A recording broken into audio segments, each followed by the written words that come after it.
če torej vemo, koliko je bitcoinov na svetu in jih nikoli ne bo več, ne, koliko je zlata na svetu. Tukaj je vendarle drugače, lahko ga izkopljemo, obstajajo zlati rudniki, tisti na črno, te, ki so seveda normalni. Koliko je zlata? Težko vam povem točno, koliko je, ne? Ker tako, kot ste rekli, eno je zlato, ki je že izkopano, tako imenovan above ground, bom rekel gold.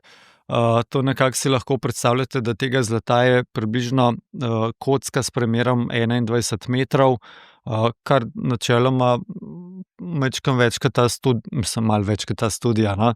Ampak kaj ena stavba.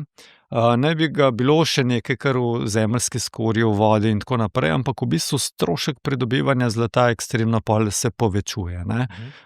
Tudi v zadnjih 10 letih, 20, odkar spremljam trg zlata, trg srebra, ni bilo nekih tako imenovanih ogromnih najdišč rude, ki se jih je smiselno lotiti in začeti izkopavati, ne.